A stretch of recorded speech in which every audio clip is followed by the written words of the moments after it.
Anywhere I'm at, turn the city up. I can flip a dollar to $1 million. I don't like to brag, but I'm really on. 3, 2, 1. Anywhere I'm at, turn the city up. 3, 2, 1. I don't like to brag, but I'm really on. It's a new day, days been new. Been a decade since I made it out of rent too. We some owners, baby, we don't got no rent due. My trick, but my wife, you like the trick too.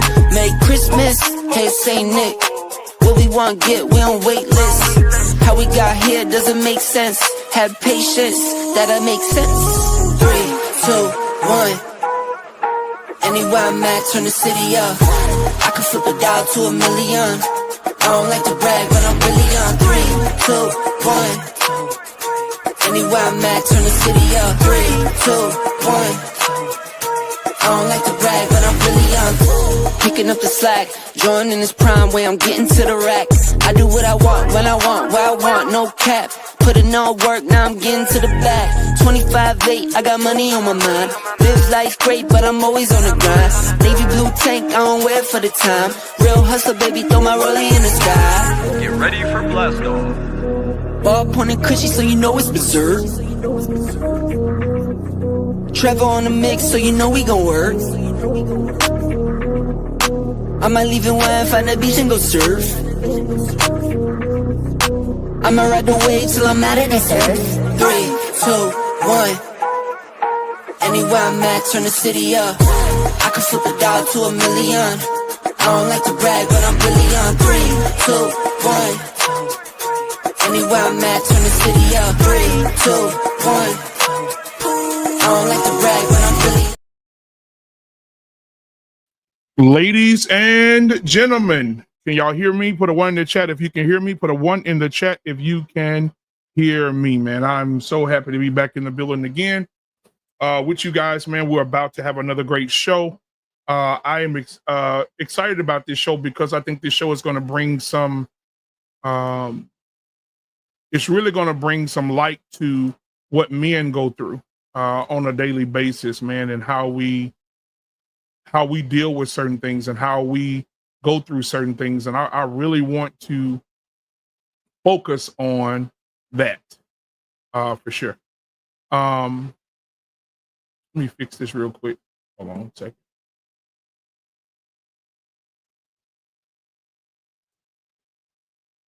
All right, here we go. So yeah, I wanted to have this conversation. It's needed and we need to have it. And so if you're here right now, hit the like button, hit the subscribe button. I'm so excited to be here. I got my co-host in the building with me tonight. Lost in Translation is in the building tonight. The velvet voice of YouTube himself, man. How are you tonight, my brother? I am well, man. How are you? Man, I am good, man. I'm ready to have this conversation, brother. I have something I want to share tonight, man. That's it's a video, man, but it's just going to go into what we deal with as men on a daily basis, man. So man, how are you? And you can go ahead and Catelia's in the chat, man. Catelia, good job for being here. Thank you we appreciate you for always coming in and being with us on Tuesdays and whenever other days that we're on. We appreciate you being in the chat with us. But yeah, so Laws, how you been, man? How was your day today, brother? Actually, today was pretty good, man. We sparked up a lot of good conversations, man, from the conversation that we started on Sunday. We cut up the clips on Sunday or whatever, and I put them on TikTok and Instagram and different places like that. And we've had a lot of conversations, man, and some revelations that came out of those conversations from Sunday. And people were talking about the things that men go through, how they suffer in silence, because it's not cool, to tell everybody you're not okay if you're a man. So we're trying to make sure that we take care of that, and we have make situations better for men to say, hey, look, I'm not okay, because they shouldn't suffer in silence. Yeah, and also, man, shout out to Felicia Williams for having a great show on Sunday. If you guys did not see the plug on Sunday, please go check it out on this network. It's called The Plug with Felicia Williams. And guys, it was an amazing show. She had her co-host, Diane Wolford, who is a first lady of a church, married to a pastor, as well as her co-host. And she also had me as well as my brother Lost and our pain on the show. And we got to be vulnerable with these women because they gave us the space to be. And it was amazing, amazing, amazing show. And so we appreciate her for having us or thinking of us to have us on the show. Now, I want to bring up my other guy that's in the building with us tonight, man. Our pain is in the building tonight, man. How are you tonight, my brother? I'm doing fine, man. Can't complain. Another day. Another day. Another day. Man, so I want to ask you guys this while this is loading up. What is it? What are you seeing right now with men's mental health? What men are going through? Because the day that we're living in right now, man cannot be stressed. He cannot be depressed. He cannot be emotional. He cannot have emotional. He got to be stoic, right? He got to have stoicism. That has to be his first love language, is stoicism. And so what are you guys seeing today? Are men becoming more emotional, or are men becoming more stoic? You know what? I think men are starting to be more stoic, man. Yeah. Because if you think about it, most people don't care. You know what I'm saying? Nobody's gonna come save you, man. If you do, you know, it's on you, brother. So there's no need for you to complain. There's no need to say any of that. Nobody's coming to save you, you know, unless somebody put a price tag on it and then, you know, somebody pay for you to get saved. You know what I'm saying? Right. Ain't nobody coming, man. Ain't nobody coming for us. Felicia's in the building right now. What's up, Felicia? What about you, Arpain? What are your thoughts? Well, I think it depends on what station you are in life. We got a whole cadre of guys who are just emotional wrecks. And then I think if you have somehow defined what your purpose is and you're chasing it, you will become a little bit more stoic, chasing whatever dream you have. You can't be distracted. So when you're focused, you get more focused on a task, on a goal. You tend to be a little bit more stoic, but we got a whole bunch of rudderless people out there. So I don't know what's the majority. I think more people are having more unhinged sons than people who have ones who are under control in the Black community, based on the birth rate and the single motherhood shit. So if we had to put it all together, I'm not so sure that we could have more stoicism and have a whole bunch of guys in crisis at the same time. Yeah, I agree, man. I stand with you on that. I think that I believe that too, man. I think that men are becoming more stoic. I think men are keeping more in than out than letting out. And there's reasons for that. There's reasons for it, man. And we can't. And what I'm tired of seeing, man, I'm going to say this because I thought I had this idea today. You know, even this whole Tyler Perry thing with the movie Straw, and they want to talk about how women go through things. And I'm looking at social media, man, and these women are saying, if you have a problem with Tyler Perry's movie, you have a problem with yourself. And they are really saying, oh my God, Tyler Perry knows how to relate to a woman. He really knows how to relate to a woman. But my thing, that is not Tyler Perry's story. Tyler Perry is writing every movie based on his mom. But I'm waiting, and I don't mean this to be funny, right? I'm waiting on the movie where, and the title of the movie needs to be The Product of a Whore, right? Because look at Tyler Perry's story. If you look at Tyler Perry's story, his mom, if you go back and look at his mom is Creole. His mom in her 20s and early teens was beautiful. Tyler Perry's mama was drop dead gorgeous. And she had a husband who went to work every day, he had two sisters above him. And he went to work every day. He used to work 12-hour, 16-hour shifts, you know, try to make a living for his family. And all of a sudden, little Tyler comes. And after little Tyler, he was going to church and everything, Tyler said. If you watch Tyler Perry's documentary, this is all in there. He was a church man. He went to church every Sunday with his family. And then little Tyler came along. He became an alcoholic. He became physically abusive. He became physically abusive, not just toward his mom and beating her up, but he started beating Tyler very badly. His family members even said on the documentary that he changed. He became a different man. And for years and years and years, and Tyler said when he got older, he asked him, he said, I'm a man now. He ain't gonna whoop me now because I'm a man. He said, "Why did you treat me this way?" And the father said, "Because I worked hard and I had to come home and take care of a child that was not mine and a woman who cheated on me and got pregnant by another man." Now, Tyler's mom has passed away at this point. His whole life, she told him that was his father.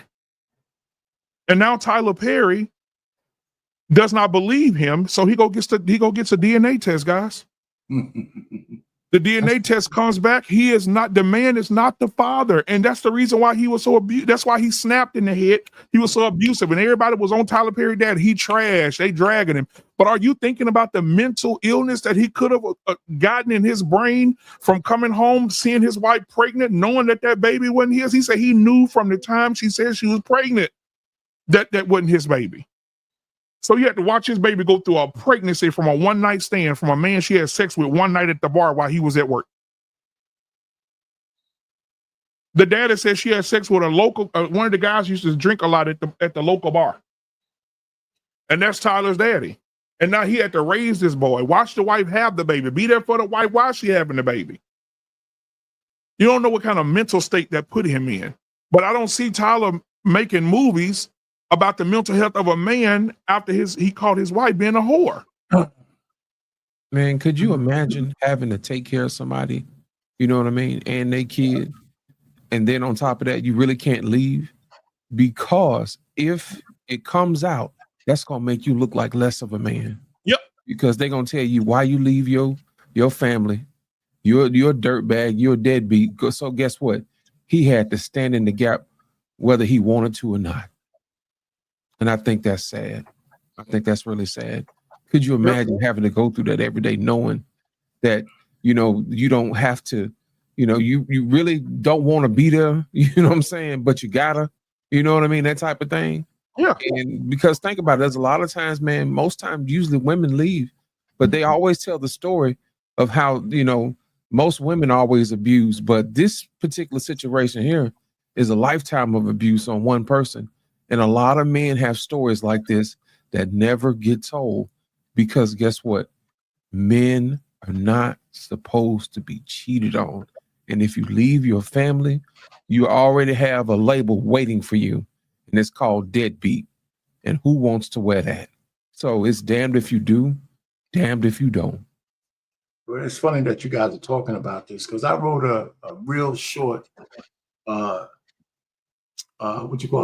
review of the movie because I watched it, and everything y'all just talked about is in there. I'd like to just show you guys what I wrote, if you want me to, real quick.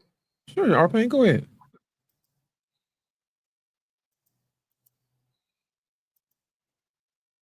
Y'all see that? Okay, Straw, Netflix. You'll see it, right? Yeah, another misandrous-filled dumpster fire we have come to expect from Tyler Perry. As an abused son of a man and a mother who, I said allegedly because I wrote this, committed paternity fraud, I now understand why he depicted the absolute worst in black men. So the way he depicts black men is how he feels about his father. That's how I see it. That's the parallel I'm making. And somehow he finds a way to redeem his female characters no matter what kind of fuck shit that they do in those movies, right? They could be terrible, but somehow they get some redemption. I mean, Raji murdered somebody and somehow she's a victim, So that's kind of where I came with that one. And as the movie itself is bad. However, nobody plays a pathetic woman better than Taraji P. Henson, right, in a movie. So she was good for that part because she plays pathetic women all the time. And then T. Taylor, Taryn, or whatever her name is, provides a healthy dose of overacting because she was terrible. And then, save yourself 90 minutes, 1 out of 4 Netflix and chill. I agree. I agree. That's it. 1 out of 4. That is hilarious, man. I think how his movies are a reflection of how his life. That's why he hates black men in his movies. I think they're all a reflection of his father. You're right. He'll pedestalize women and put the men down. You're absolutely right, Arpain. Yeah, and it's a redemption for the redemption he can never give to his mother because she's gone. Absolutely right. It's like every movie he has the Yeah. strong black woman, you know, getting abused by the rich guy, always saved by some middle class blue collar gentleman. You know what I'm saying? The Wesley Snipes chocolate guy. As Yeah, I they haven't watched a Tyler Perry movie in a long time. I said, let me give it a go, man. Because I said, yeah, you didn't disappoint. It was such a bad movie. Oh my God. You know what? I'm gonna explain something to y'all, man. I think Tyler Perry is doing more harm to women than good, and I explain to you why. He's feeding into this notion that black women are this superhero, and they always have to go above and beyond to do this and to do that. And as a result, there are a lot of women who are on antidepressants, who are making bad decisions, who are trying to live this world, this life of being a superhero and a super mom, and, you know, wearing this badge of single mom, and I can do it in boss chick. And a lot of women are winding up at the hospitals, man, with all type of diseases, all type of ailments, that type of thing, all because they want to live vicariously through his characters. And I don't think that's really doing women a disservice. It's actually doing more harm than good, because if they were telling the stories like it should be told, or of a happy family where the woman is not stressed out and loving her kids and the kids loving her, you know what I mean? That's not a good story because there's no drama. But as you can see, he clearly has a template because it's successful, because all of his movies are predictable. They're built on the same way. It's like telling us the hero's journey, you know, from a female perspective. Whether they've earned the moniker of the hero or not, he's going to turn them into the hero, just like they're doing over here at Disney with the MCU, and making every last female hero character, you know, the central portion or the central character in all these shows. Right. And as a result, Disney's losing billions of dollars, you know, trying to you know, wave the female flag. And I think it's doing, you know, the people a disservice, because those types of situations weren't really meant for women to carry. But when you artificially create a problem like that, or artificially create a hero like that for somebody who's not built like that, they're going to go through life thinking that this is how it's supposed to be. And guess what? When real life shows up, real life shows them, hey, look, you may be able to put on a suit or the clothes or the uniform of a man, but I'm going to show you what it's going to take. It's going to take the heart of a man, and we're going to test you. There are some that may pass it, but for the most part, the test ain't going to have no bias. It's going to give you the business. Think about it. If men are fainting at the notion of being men, could you imagine what it does to women if they're not equipped? You know, it's not fair, because it's a psychological thing that that women go through, and they don't even see it coming. And all they do is they put that uniform on, and they think they finna put that cape on like you do when you're a kid, and you think you're a superhero, and you put that sheet and you stuff it down your shirt, and you jumping out the stairs, you know, thinking that you can fly. Well, guess what? There's a lot of women who are falling down these stairs, man, with these towels stuffed down their neck, thinking that they superheroes and hurting themselves and don't even know why. Yeah, you're right. You know, and you mentioned that whole thing about the MCU, but the point really is, I think they miscalculated. They thought that they thought they could keep ramming this shit down our throat, and then somehow men will buckle. But it's not happening that way. Like, for example, I wanted to see the new Fantastic Four, but as soon as they showed me the female Silver Surfer, I'm not going to the movie. I'm not spending my money to see that. I don't care what kind of character. I don't care how the movie turns out. And then Sue Rich is the leader of the Fantastic Four, by the way. So Reed Richards in the back, and he's licking the crack of her ass while she's the leader. You know, so I'm not going to watch that. You know, I mean, when it comes on streaming service, I might watch it, but I'm not going to the movies to see it. You know, and the thing is, I think that every movie is turning into that. I'm serious, man. I think that this title of this show is everything. We are not okay. Black men are stressed. They depressed. You look on the TV. Remember back in the day, guys, y'all old enough to remember back in the day when you would turn on Delta Force was on TV, Bloodsport was on TV. You know what I'm saying? All these different movies where you had your hero, you had Arnold Schwarzenegger, you had Jean-Claude Van Damme, you had Steven Seagal, you had, man, all these different people, bro. I mean, Michael Jai White and Bruce Lee and You had all these things that a man could just really sit down and watch another man blow shit up.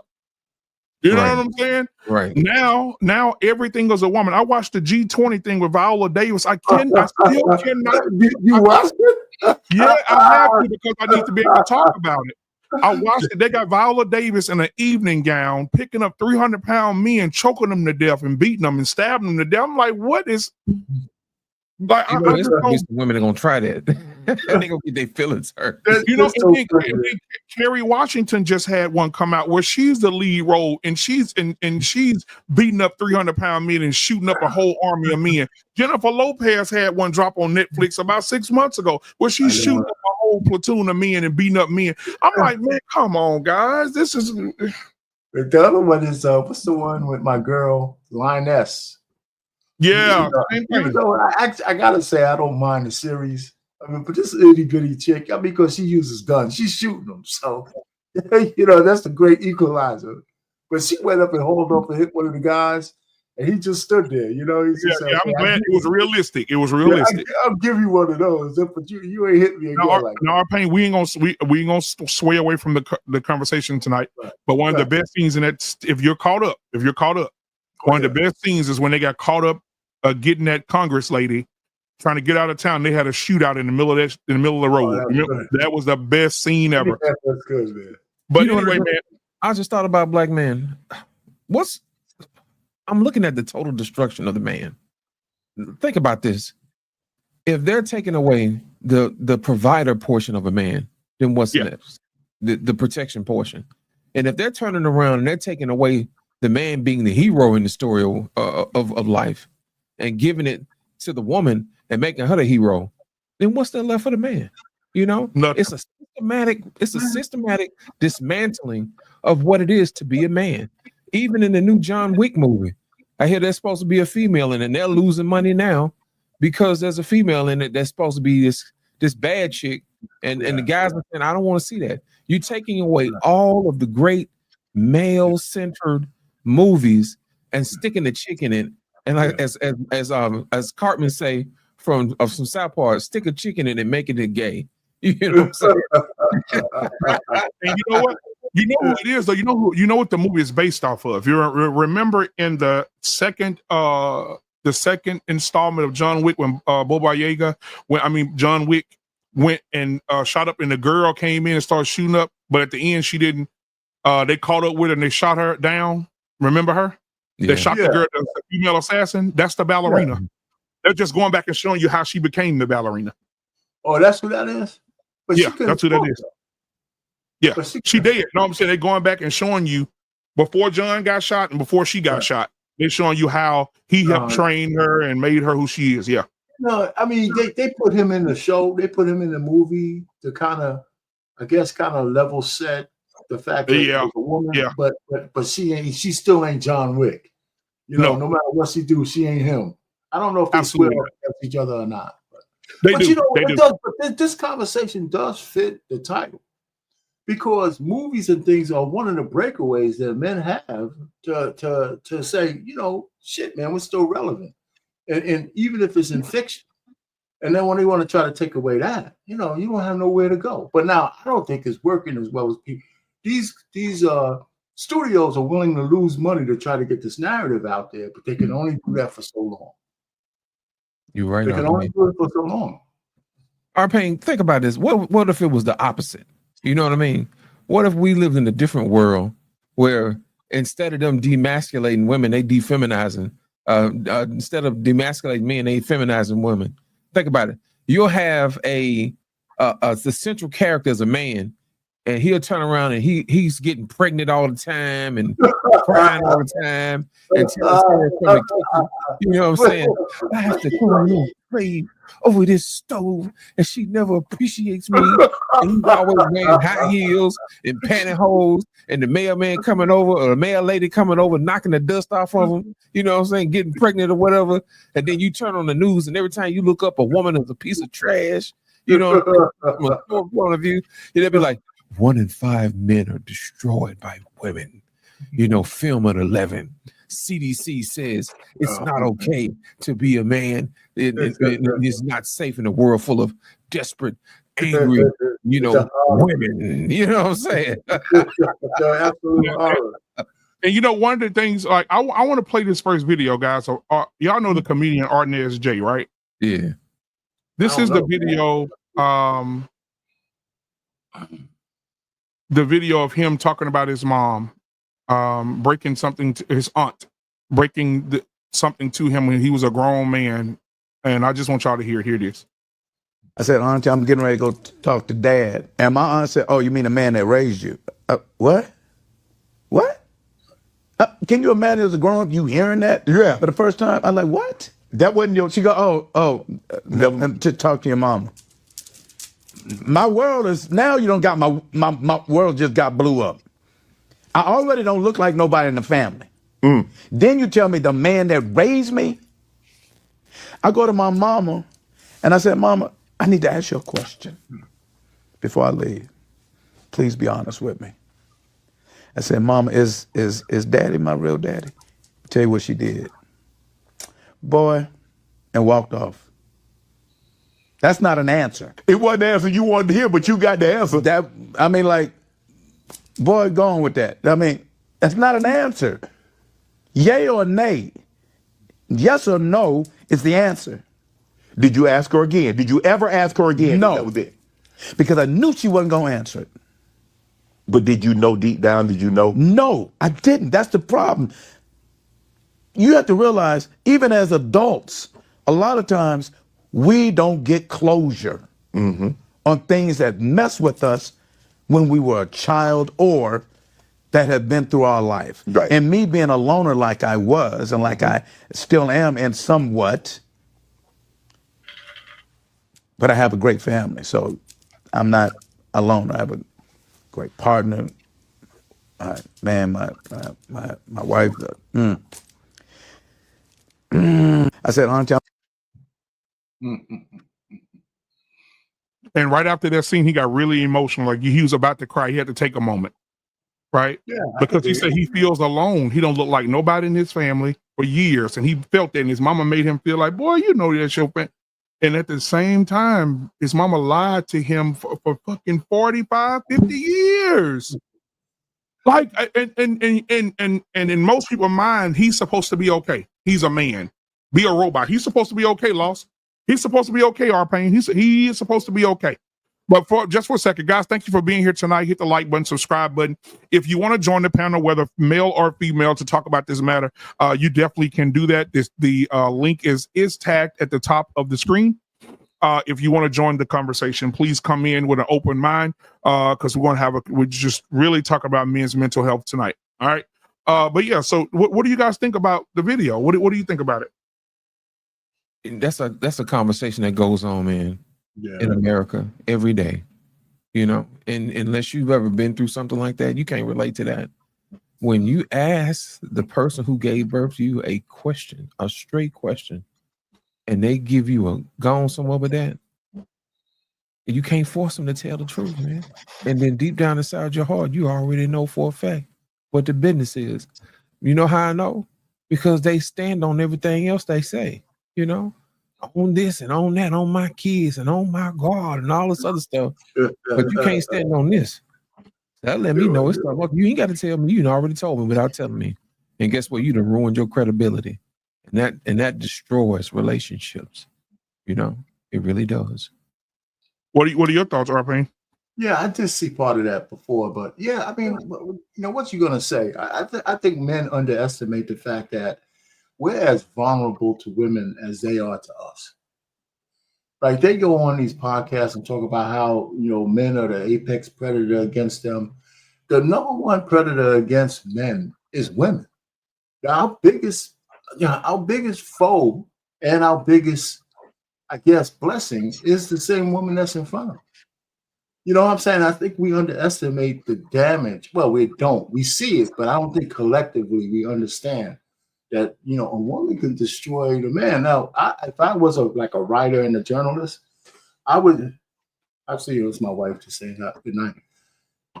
If I was like a real journalist to think about it, I would do a study about the destruction of the power and the psyche of man from the day we gave women the right to vote.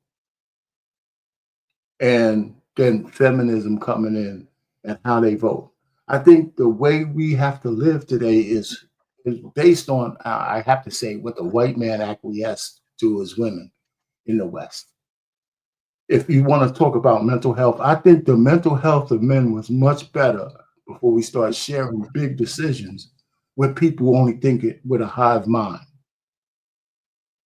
You know, I mean, it's a part of it. If you listen to the way women think, for the most part, not just black women, a lot of them are liberal, and some of the ways they vote and some of the ways they think is destruction to order. And then if we acquiesce from the time, because we have an innate, I think men in general have an innate ability to want to protect women and make sure they're equal. But that's not the game they're playing, right? Because they don't want equality, they want control. You know, and if we acquiesce all that control, you know, something's got to give. And some of it is the mental health of men. Because now you can't say anything, you can't do anything, you can't protect yourself, you can't protect your assets, you can't have your kids, you can't do shit in the West if you're a man, really. You got to fight like crazy, and it takes something out of you. I have stories, you know what I'm saying? So I think it's all tied together on how we acquiesce power to the other side. And when I showed you guys that Arnez J video, I'm glad that we had an opportunity to see him, a successful man, still feeling the loneliness of not having attachment to his real father and his mom. I think it's one of those universal things. She did the same thing. Oh, that DNA test not real. Your daddy dead. And he say, Mama, okay, well, go with us on the next one. She went with them on the next one, and it came back that man was not his daddy. And she still, to this day, don't believe it. And that's why when Kirk received his award last night, he thanked his grandmother. He said, Grandmama, I thank you for adopting me. A 7-year-old kid that didn't have nobody, that nobody wanted. Thank you. And he thanked his wife, because his wife, daddy is on her deathbed, and she chose to travel with him, even though her daddy is about to go. She chose to travel with him to support the Lifetime Achievement Award for him last night. And so he thanked her, whatever. But Kirk is hurting. And he said, Mama, if you can't come to terms with this, I can't speak to you no more. And his mama chose, well, I'm sticking to my guns. And he hasn't spoken to her since. Like, you're leaving a hole in this man. But I want to set the stage for this, because I want to get this video out as well. If you want to join the show tonight, I saw some people in the chat asking for it. It's right in the chat. It's tagged at the top of the chat, and I just put it in the chat again. So hit that link. Your camera must be on. We got to see your face in the place so we can believe your case. But I got to show you this video of this man who is an ex-Marine who is now a mechanic. He has his daughter living with him. That the baby mama want the baby back, but they don't have a custody order in place. So she calls the police and tells the police that he's being abusive to her or the child. And I'm just going to let you guys see how this played out and how his mental health, right? This is all about mental health. How we're going to put ourselves in his shoes and see how he feels, right? Because he became very emotional about his child. And the police wasn't trying to hear it. And the worst thing is, a black female officer came up to the door first. And when he came up to the door, I think the mama called the police on her because she was finna spray the mama in the face with some mace. So the mama called the police. A black female police officer comes, ain't believing nothing the mama or the son saying. She believing the girl.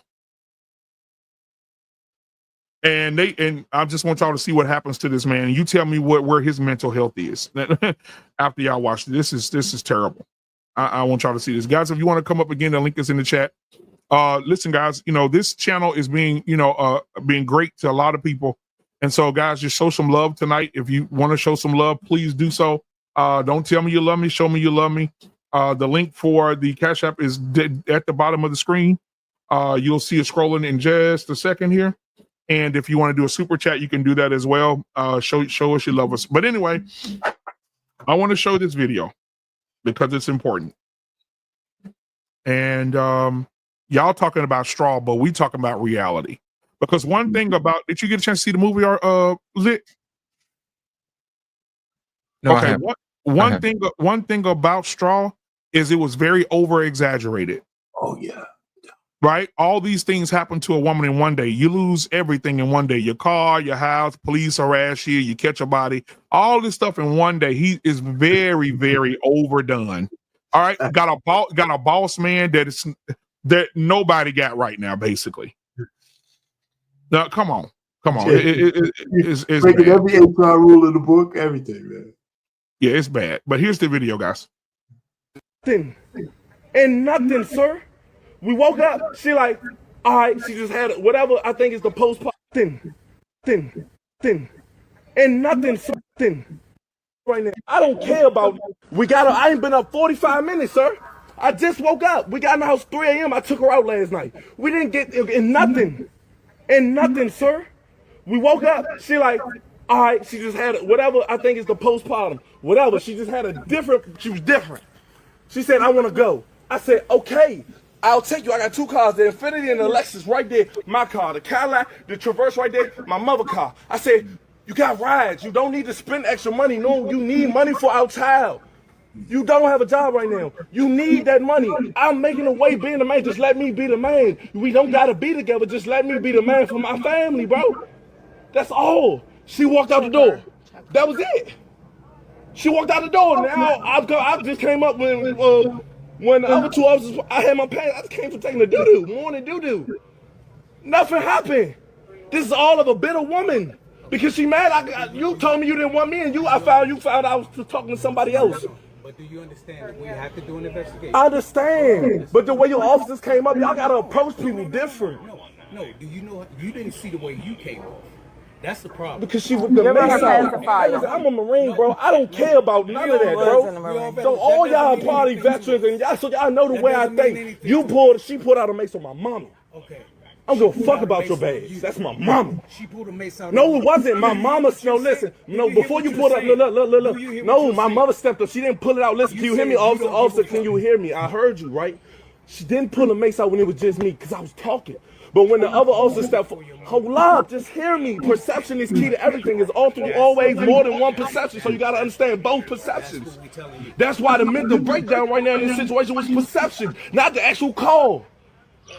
You get what I'm saying? That's why I said your body language read for me to get defensive. This is my house. I'm the man of the house. This is my mama. You know what I'm saying? Just like your mama, your daughters. Okay, wait a minute. You get what I'm saying? But the thing was, the major point was, nothing happened today, sir. I didn't get a chance to brush my teeth, wash my face, nothing.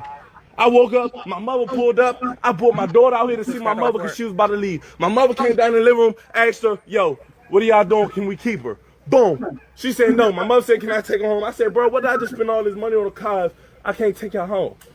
She walked out the door. What offense occurred? Nothing. Literally nothing. I just woke up. I literally just woke up. Okay, now, just make sure that you stay calm. Stay like that. Now, y'all see the weapon already out? They ready to whoop his ass right now. An investigation. We got to get through this. Bro, I'm not going to jail. Listen, don't I say didn't that. do nothing. Don't say that. Nobody said you're going to jail unless we But y'all unless we find out that you have to. Bro, but y'all take the woman's side regardless. You know how many mothers get niggas locked up, real fathers? Hold on. How many real fathers can't be in a child life because of bitter mother? Young man. She's trying to take my daughter. My daughter love me. She just said that for the first time this morning. And she mad about it. I need you to de-escalate. Stop being so emotional. And just wait. Why wouldn't my emotions be tied to my child, sir? Why wouldn't my emotions be tied to my child? Do you understand when you escalate, that escalates the situation? I feel that. You right. You right. Thank you for talking to me like I'm a human. I need you to de-escalate.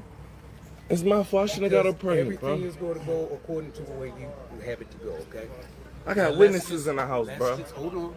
Let's just see this thing out, see what's happening. You see you got way too much out here going on, and it's a no-win situation. Okay? For what, though? Because you were escalated, sir. You could hear it across the Because air. they wasn't hearing. She right there, that officer right there wasn't trying to hear nothing I was saying. People can hear it across here. We're here now. We're here now. Just stay calm so that this thing can get Yes, one sitting right beside her, a bottle. Let me let all y'all know, name is I was never off the rip My name is aggressive Officer when Valentine, badge my number mom stepped in 2604. front of me. Okay. And she whipped the mace out towards my mom. My perception when my eyes saw the canister, it was pointed towards my mommy, bro. This mommy. All y'all men right there know that mommy, bro. And some of y'all women do too, because y'all had good mothers, bro. But, all right, let's just relax. We just gonna see how this. Like, I didn't do nothing, bro. So Like, I got messages of her wishing death on me and all that, bro. Like, can I go get the custody papers so I can show y'all? No, they right here. I don't want you to do. Don't move. Don't You're move. talking a lot. I need you to listen. I need you to de-escalate. Don't understand this. Anytime you say something about pulling a knife, anytime you say something about I'm not going to jail, you take an aggressive stance, then this is what happens. This is the result. So this is the result of your actions. I just spent all my money on this girl and now she's trying to get me to go to jail. This is the result of your actions. So we're investigating what's going on right now. Stand by.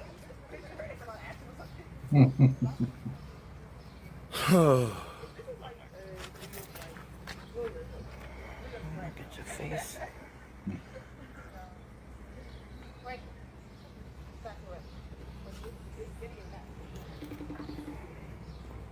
She really about to take me down and take my daughter from me, bro, for nothing, bro. We'll get Dream back. I only had her 2 days. She's 6 months out of her whole life. So I'm gonna talk over this. So y'all see the fact that the girl called the police to have him arrested just so she can get a restraining order and get the baby back. Shit, bro. It is what She it did is. that to get the baby back because he got the baby. I'm about to go to jail.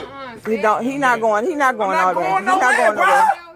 He's not going nowhere. I told you to De-escalate. Bro, be real, bro. This shit, bro. Listen, bro. I've been doing good, bro. I'm tired of y'all, bro. I finally did everything I need to do to get out y'all fucking way, bro. Okay, but you're still not out of our way yet. Right. So just lower your voice. It's okay. He's not going nowhere. Bro, I'm about to kiss my daughter, bro. My She daughter right here. She right on the counter. daughter She's right on the here, bro. counter. She's 6 months. Right, She's y'all on the can see me counter. in this window. Look in that Lean window. down and kiss my Just daughter, bro. kiss her. We don't want you to go in the house because it's Bro, my daughter, bro. Well, then just go kiss her and shut up. I want you to go in the house. The fuck? Just kiss her. Tell me when to go in the house. I just told him it's weapons in the house. It's who's weapons in the house? Ain't no weapons in my house. Is he in the kitchen? Okay, he right there kissing his daughter. Don't come in my house. They not coming in my house. They don't have no fucking search warrant. They not coming in my house. It's no weapons. People can say anything. They can say anything. You my daughter, bro. His daughter was on the counter. That's it. That's it. You He think I'm just playing? picked up his I daughter. really think I'm playing with y'all, 6 bro. months. My daughter, bro. She trying to take my daughter from me, bro.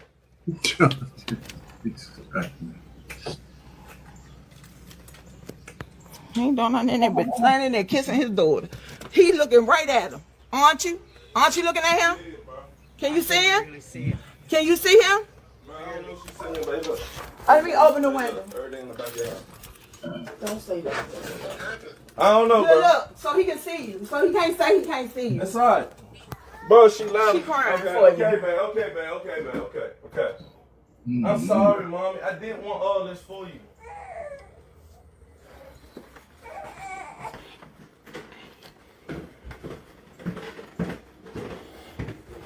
Y'all see, I'm not on nothing, bro.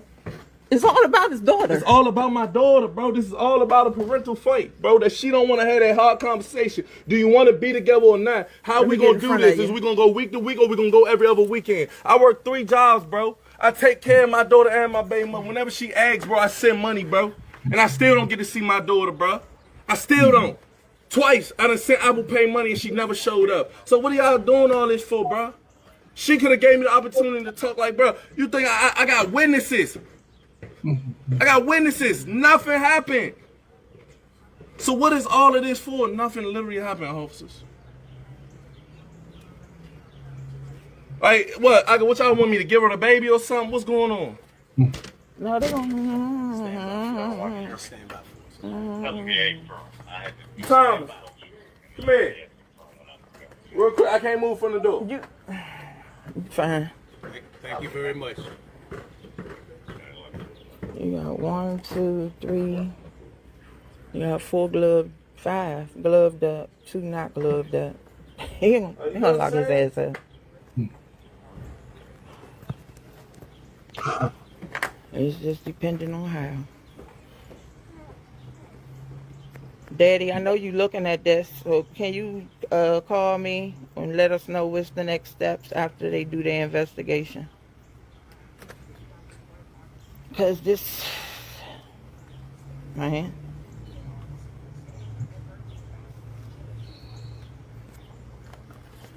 Wait a minute.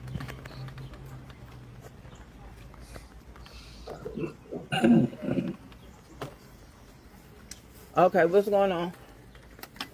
What's going on, sir? Ma'am. I'm just asking what's going What's going on. on? Can I answer the question? Just tell me, bro. Okay, they getting ready to lock you up. That's all y'all had to say. I've been telling them, y'all gonna lock his ass up. I'm not stupid. I done dealt with this shit for what? Good. Give me your phone. Huh? For what? I don't know. Nobody reported nothing yesterday. Hold on. Let me make this phone call. Hold on, baby girl. Hold on. He said, why am I getting arrested? The officer said, I don't know. Let me quiet my daughter down. That's it. They can do that a little bit. Yeah, it's not like they got a whole. I don't even got a report. All you gotta do just kiss Dream, give her here, and then go ahead. Go ahead, so they don't come in my house. Come on, so they don't come in my house. All right, you get ready to come in. Put her down. Chill. Come this way. No, if I move this, that's Bro, all. They y'all don't gotta be that aggressive, bro. Chill out. They're going to knock me down. Go get her. Front door, mom. I'm not trying to look. I see that, mom. Okay. Come on, mom. Boo, here, take my daughter. Thomas, hold her. Hold her. Like all this. Take her. Well, hold on. Go ahead. I gotta make sure you got everything out your pocket. Bring your phone. Come on out. Come on. No, we not. You're not taking your phone. I got your phone. I got your phone. They not taking shit. I don't know how he's going to. They gonna lock you up.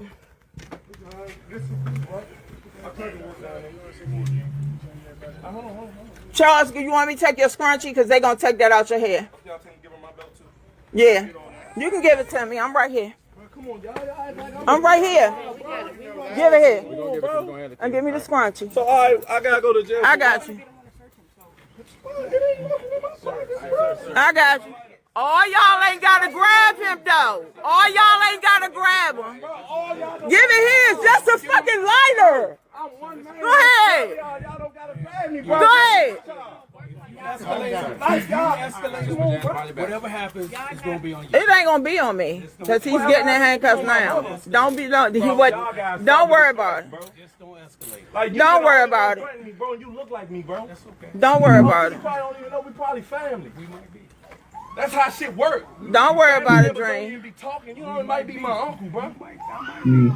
Y'all be fucked up. Bro, y'all, you understand man and mama. Yeah, they locking my son up. They locking him up.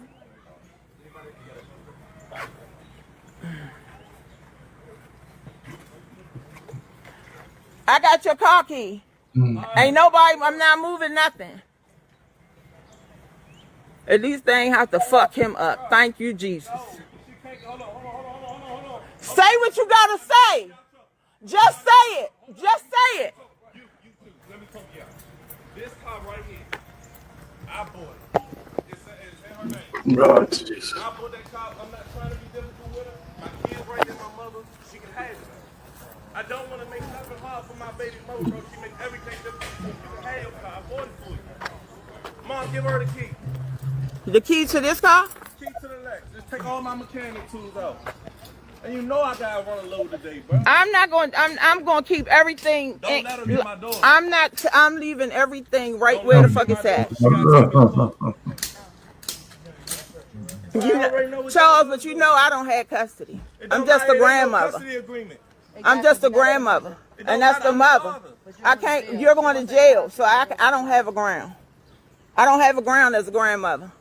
So y'all really You get, Charles, they're going to give me your shoestrings. I told you put on shoes that ain't had no strings in them. Oh, okay. But I don't have no grounds. So when she get her stuff, she gonna get drained.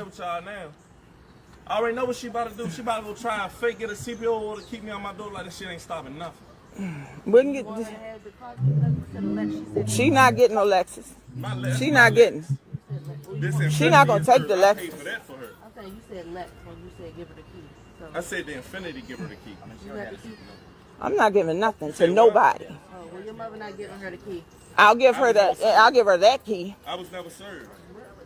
I was never served. You can deal with that in court. It don't matter even if I'm not staying away from my daughter. Yes, you are. Don't tell him that. You got to understand, everything you say is being used against you in the court of law. Bro, I don't want to be with her. Okay, you don't have to be with her. They're going to allow you to be a father. I just want to be a see? Y'all see the shit? That's all right. Thank you so much. Look, can I ask y'all a question? Can I before y'all put me in, I need to ask y'all real Please. quick. Is there any way I could get something from y'all, bro? Because this is my daughter, bro. This is all because, look, bro, she trying to get an order on me so she could take full custody of my daughter and take my daughter from me. Is there any way, do y'all have any advice to me, bro? Do y'all have any advice to give me, bro? You can go to court. Go to court. You got the papers? You got the papers. All right, thank y'all for not, y'all. Like, thank you and thank you. Hey, thank you for having more patience than your counterpart, bro.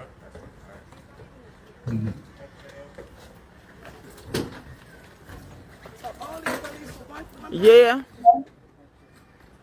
You know Hey, beautiful. You've got a text message. I ain't in denial. I know where the fuck my kids get their shit from. I don't know what the fuck, but I don't give a fuck.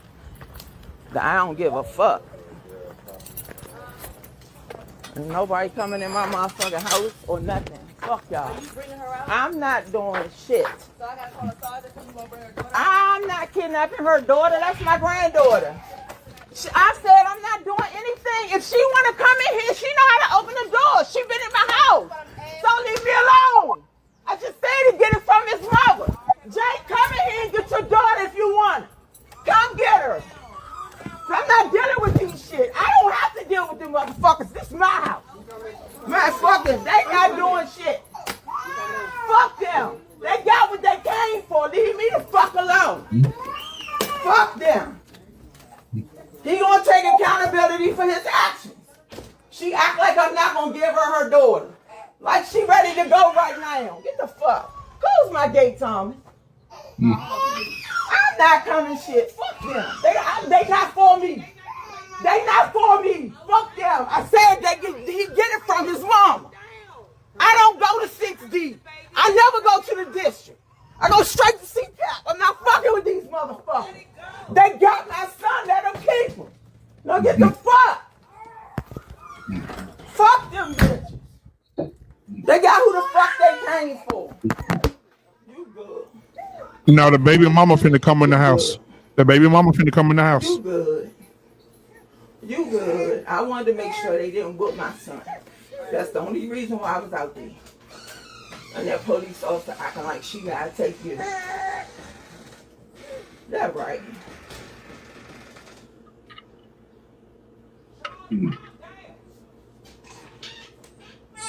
It's okay. It's gonna be just audio, but here come the baby mama. Come on.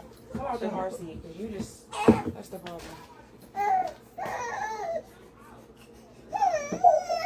It's okay. I'm taking a honey with me. You said what? I'm taking a honey with me so I can get back to home. And I will come back and say this is done. He's not here. Where's the key? You took it off the ring? Yeah. It's still on this. That's that one. This one. Well, I'm not doing that. So I can't take the Infinity? He said no. He said I could take the Infinity. He just said he bought it for me. No, he said he brought the black one for you. That's the Infinity. Oh, you talking about the black one? Yes, I don't want the silver car. That has nothing to do with me. Nobody's trying to ruin my life. I was talking to the insurance on this thing. I'm the one getting beat on. It's still trying to be showing up. It's not about you getting beat on. It is about that. No, it's not about that. The fuck I haven't gone through that man for him not bother him. Let him have his daughter, and it's still a problem. He won't even let me fucking leave. Wait a minute, bro. Here. What? Can you give me the Infinity key, please? I'm about to put the car seat in that car.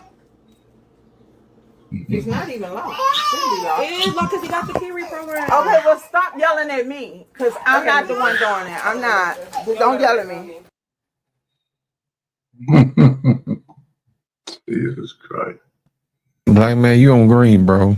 Yeah, whatever the hell that is. I got it, man. R-Pain, what you think? Yeah. Man, listen, I was just frustrated listening to it. You know, his mother was there, so we know exactly why he acted the way he did. Right.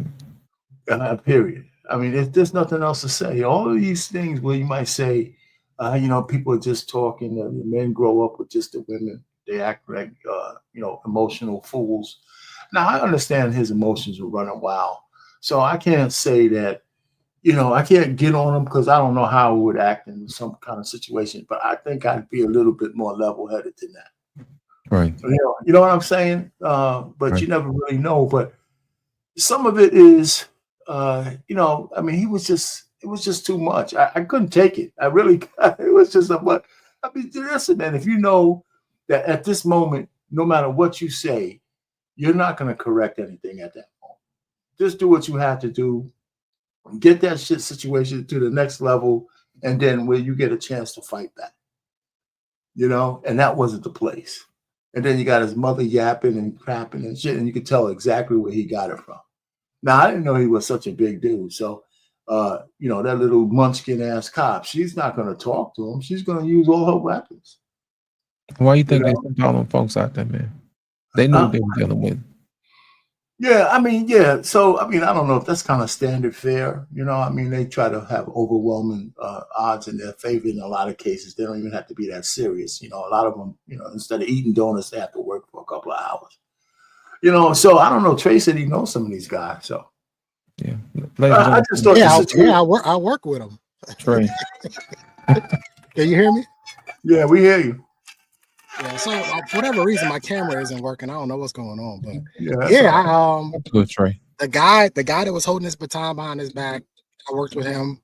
The guy, I don't know if you guys could see him in the back, but he left. He went and got the less than lethal gun. If you go and watch the video back, he's holding like a red little object. That's the less than lethal gun that they use. It shoots out rubber, like little rubber pellet bullets or whatever. So he went back and got that. And then the other guy there was my partner for maybe about a year. We rode in the car every day. As a matter of fact, he actually helped me one day when I got a flat tire on my motorcycle. He was the one to help me patch it up. So I know those guys. I know those guys a lot. I actually know where they're at. And I was trying to pay attention to see if the mom looks familiar. I'm more than certain I've come across the mom before because I worked 6D. That was the district I worked in. I worked in 6D. So that's the district I grew up in with 6D. So, but let me explain something to you guys that what I heard. Go ahead, Trey. And based on his behavior, I absolutely believe that when she says that he was being abusive, he more than likely was being abusive because he had an inability to withhold his emotions while he was going through that entire process. Right? He seems like he's well versed enough to know how to deal with this and that he has to go through some sort of court system to be able to deal with his daughter. So we're not talking about a stupid guy here. We're talking about an emotional guy here. But for whatever reason, he doesn't want to do things the way, I don't think he's going to win in court either, but that would be a better stance for him rather than him sort of trying to have these standoffs. You're not going to win with the police and you're not going to win with the woman. You're not going to win either way. So he needs to find a different way to handle this. But I absolutely believe when she said that he didn't let her leave the house, I can see that with his size and with his emotions and his inability to sort of behave, to kind of handle that. I can see him popping off and flying off the collar. I can see maybe, he probably more than I don't think he's beating her per se, but I can see that they probably have been physical towards each other before. So I do believe that. Now, I'm guessing that's what he was arrested for. He was arrested for DV assault is what I'm guessing that was the arrest, what the arrest was for. And I can see it. I can believe it. I've dealt with guys that when you can tell the difference between a guy, she's lying, she's clearly lying, versus a guy that more than likely it probably did happen the way she said it happened. And she could possibly be embellishing. Women lie all the time. I'm not saying that that's not possible. Women lie all the time. But when I watch him, he did this entire act when he knew what the end result was going to be. Everybody knew what the end result. His mama even said it. You're going to jail, right? And here's the thing. In DC, somebody has to go. Somebody got to go for the simple fact of if they leave and somebody actually gets hurt to the point where they die, the police department is going to be held liable because they didn't separate them. I can guarantee you in the morning when the attorney calls her and says, what do you want to do about this?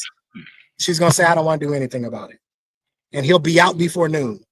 Typically, this is sort of like a cooling off period. What happens most times, and this is just to separate the two of them, right?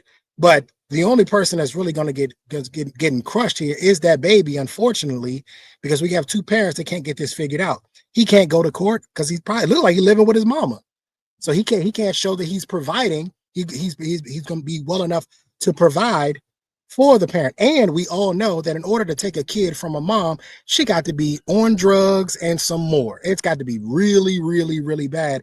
And that holds true in the DC family court system. So I think there's some truth to what he's saying, obviously, and there's some truth to what she's saying. And it's a tough job to try to find the middle ground here, to try to find out who's actually telling the truth. And you have to go with the more than likely scenario. But in a DV situation, the one thing that they can't do is they can't just leave them there.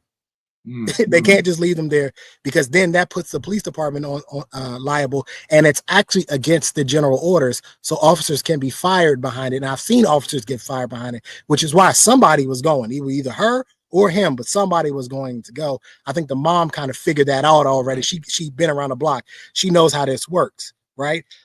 The issue here is that when you have an emotional man, he can't be level-headed and actually have a conversation with her to sort of work this out. I have to remind myself of this a lot often when I'm dealing with the mother of my child, that if I get amped up, she's only gonna replicate, she's only reciprocate it. She's only give it right back to me. I have to maintain a cool, calm, collected head so that we can actually have a logical, rational, mature conversation about what we want to do with our daughter. It's always tough to watch, but imagine being there on the scene and having to arrest a man who just simply probably more than likely wants to be a father. At the end of the day, that's probably what this all boils down to, is he just wants to be a dad, and you have to arrest him because you have to take what she's saying. You can't just say, oh, she's lying. You know what I mean? Unless you can prove it, irrefutably prove it that she's lying. You have to take her word for it. It's tough business. You know what, Trey? Let me explain to y'all exactly what I saw and what I heard. Okay. And I'm gonna paint a picture for you guys, and you stop me if I'm wrong. Okay. In social judgment theory, there's this thing called a double bind. Basically, what it is, that's when somebody asks you a question, and no matter what, you're gonna be wrong. It'll be like if somebody says, "Why are you always so emotional?" You know, either you defend yourself, or you go off at the handle. You know what I'm saying? In this particular situation. She leverages this man's heart for his daughter and binds him in a situation where it's damned if you do, damned if you don't. That's like we talked about earlier. You're going to take away his ability to provide and to protect his daughter by calling the police. So whether he tells the truth or not, they're not going to believe it.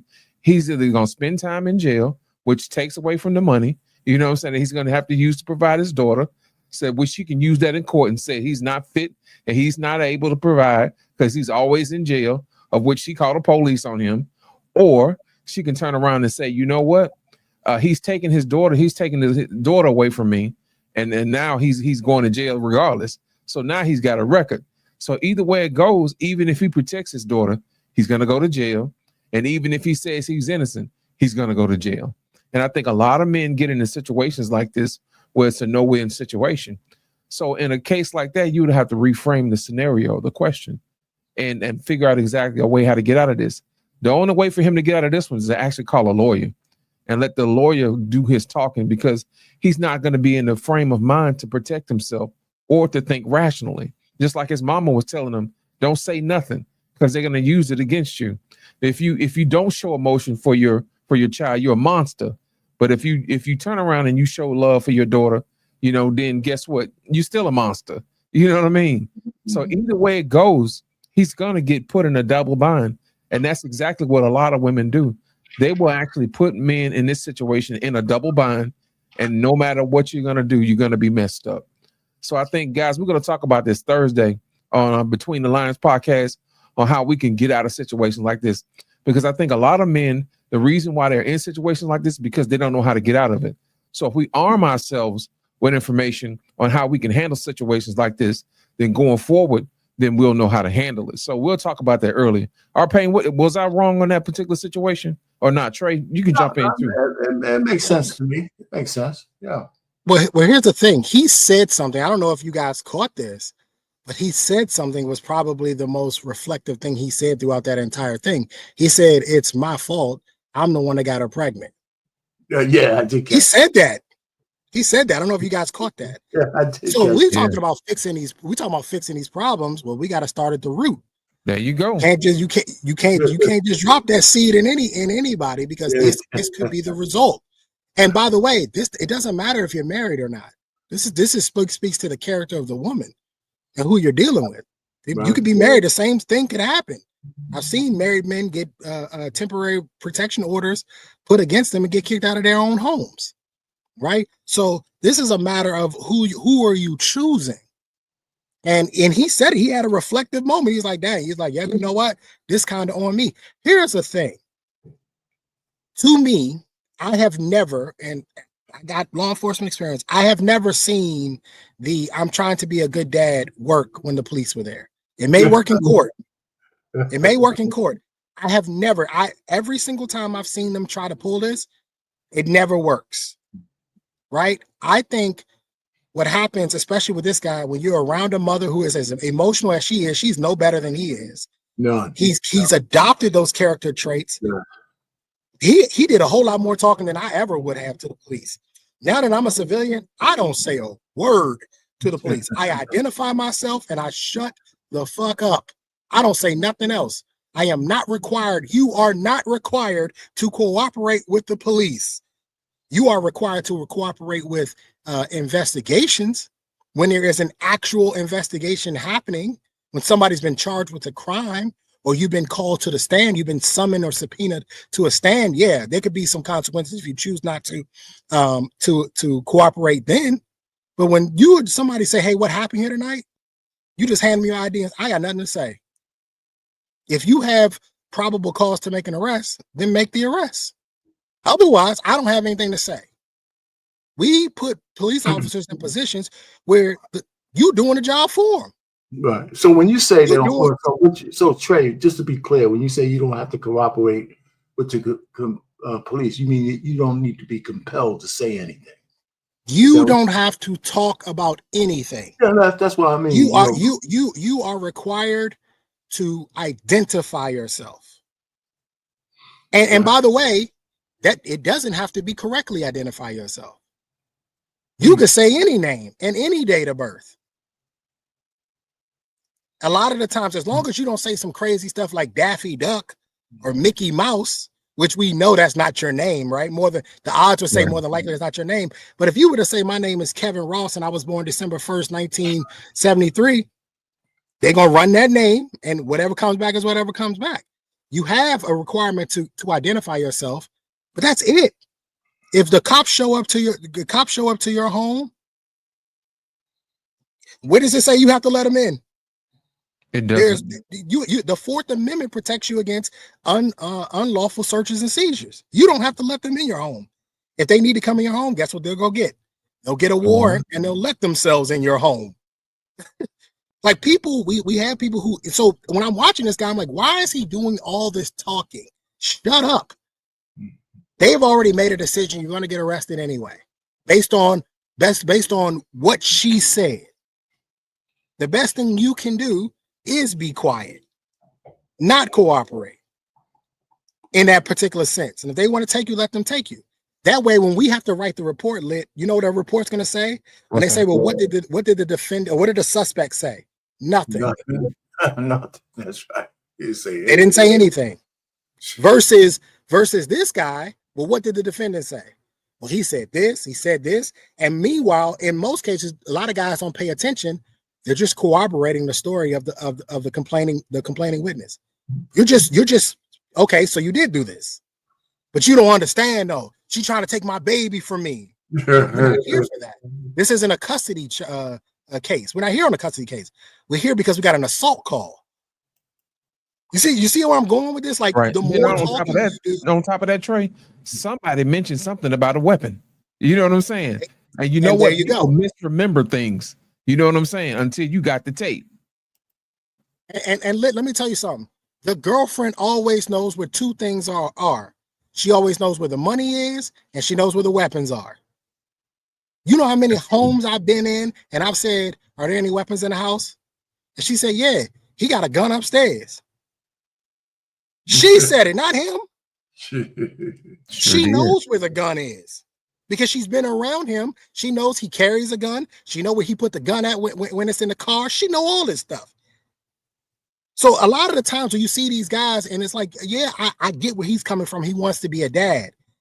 But once you start to dig into these stories and start to find out what's really going on, there's a lot more meat on that bone than we think. And suddenly the guys aren't as innocent as they look. Right. From the beginning. Once we start to dig into this, if that call, and I'm assuming that call for that many officers to be there, that was a domestic violence assault call that probably came out. More than likely. It's not a custody call because police officers in DC don't handle custody. The courts do. So that many officers wouldn't be there for a custody call. They would have went, they would have checked to make sure the baby's okay. The baby's okay. All right, y'all got to work it out. Y'all got to figure it out or take it down to a courthouse. So that's an assault call. But when go ahead. No, go ahead, Trey. Go ahead, Trey. No, I just wish more men would understand that silence is your friend. Be quiet. Identify yourself. Yeah, you got to identify yourself and then shut up. You know, and if the biggest charge they're gonna put on you, well, you weren't cooperating with our investigation. So be it. But don't hand it to them on a plate. A lot of guys, because you're emotional. And when you're emotional, you can't think straight. And when you can't think straight, you start talking about shit that don't really matter. They don't care. They're not there for that baby. They're there for you. They're there for you. That's why old boy is holding that baton. That's why old boy went and got that rubber. That rubber, that less than lethal, it's not for the baby. It's for you. Wake up. Wake up. They're there for you. So why would you hand them their case? And by the way, I count 6, 7 officers. I count 7 different video angles of body cam footage. So you did all this talking for what? Just be quiet. Listen, especially when you're dealing with DV. And I've said this before, I don't understand it. If I know a woman is calling the police on me for a DV charge, I'm not sticking around to have a conversation. I'm gone. Go get your warrant and come get me. You're going to have to come get me. I'm not going to stick around and try to fight my case. And this idea that you can fight a case on the street, you can't. You can't. You can't. You'll never win that way, as we just witnessed. You'll never win that way. And you also have to remember, it's one of you. They got a radio to call 30 more guys. It's just one of you. If you beat up all 6 of them, they're going to get on the, actually, they don't even have to get on the radio lit. There's a little button at the top of our radio that's orange. They just press that button and they all coming. That's the jump out boys. It make a big loud sound on it make a big loud sound on the radio. It goes woo woo woo woo woo like that, and that gets the attention of every officer that's on that radio channel, because we know to listen for it. That is the universal sign. Officer needs help. So you're not going to win this. So the best thing to do is to work from the root cause, reverse engineered. We got to pick better women. And if we do make a mistake, because it can happen, women can trick you, right? They can put you in a trick bag. I got put in a trick bag before. It can happen. If you're dealing with a woman who decides and she wants to weaponize the police against you, you got to stop dealing with her. Yep. You should never speak. You should never speak to this woman ever again. Ever again. There should always be a third party and a camera around. You should be speaking through someone to talk to her. Because everything, and the mom was right, everything you saying is going to be used against you. So you know what? Go ahead, Trey. No. Well, like we having technical difficulties tonight, man. You know what I think, our pain? Yeah. If I reverse engineer this thing, I love it to color outside the line sometimes. You know what's probably going to happen? She's going to probably say, I was experiencing postpartum. I was emotional. I thought he was cheating on me. You know what I'm saying? That type of thing. And now that I'm a mom, I'm vulnerable, and the dude ain't no bad looking dude. You know what I'm saying? He's 6 foot tall, look like, and I'm pretty sure, other women probably want to holler at him too. You know what I'm saying? So the security and the safety of her, the future of her child, she's going to cut off all the competition for the other women and put him, as Trey said, put him in the trick bag to make sure she's secure. his procurement of his resources until he dies. You see what I'm saying? So I think that's the main reason why that's probably going to happen. That's usually what happens outside of the color line, because it's kind of hard to prove domestic violence after the fact. So that's the main reason why they have to go in and do an investigation and all this other stuff. You know what I mean? So it's going to, in the meantime, it's going to take away the baby from him, which is going to hurt him because he truly wants to be a father. You can tell that by looking at him. And a little girl was just as cute and precious as she want to be. So I can understand why he would want to, protect his daughter. And at the same time, he said he works 3 jobs. So my thing is, when does he have time to talk to other women? So I have to make sure I have to cull outside the lines and say, what's really going on here? Is she going through something? Does she feel like he talks to her? Think about it. If he works 3 jobs, he's really not going to have time to be talking to her all day long. So what she's going to get in her mind thinking, oh, he hollering at somebody else.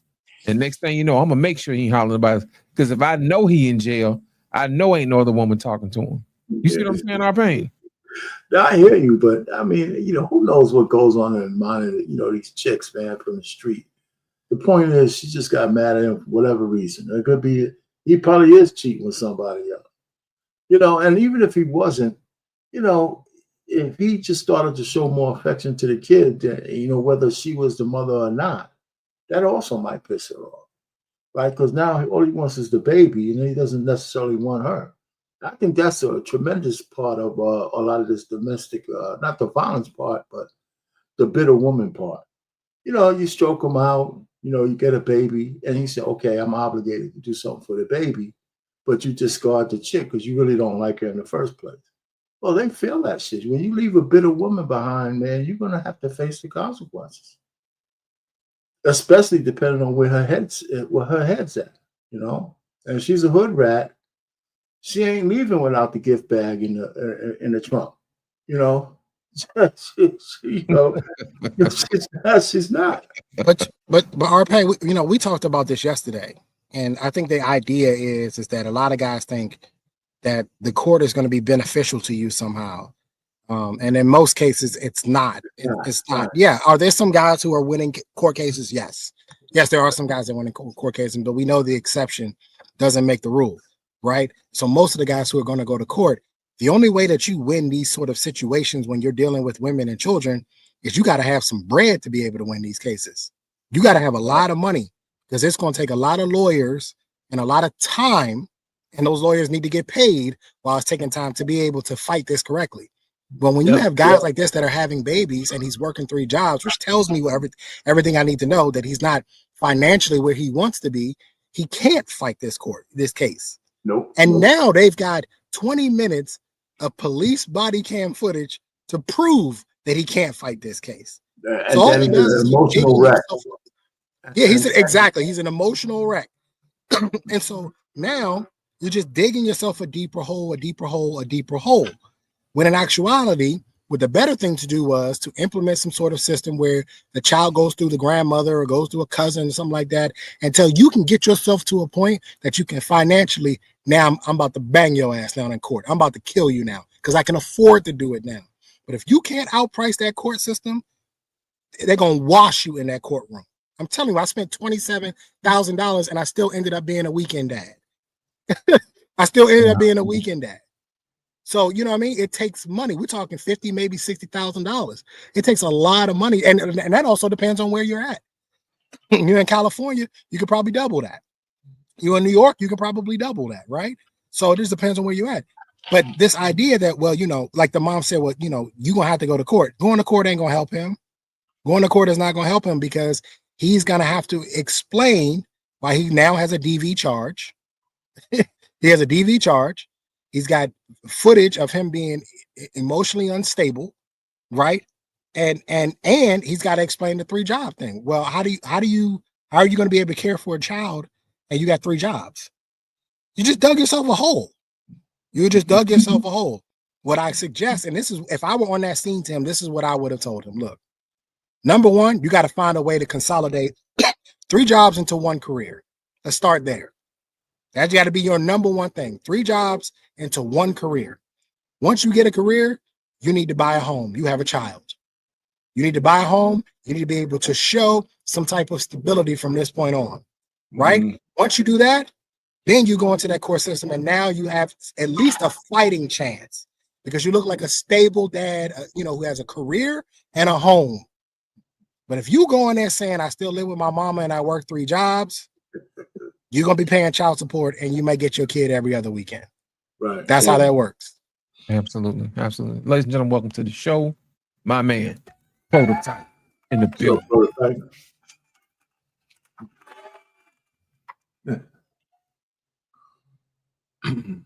Oh, yeah. We can't hear you. I hear you. What's happening, Prototype? Talk to us, man. You're on mute, brother. Yeah, someone on mute. Mute monster got you.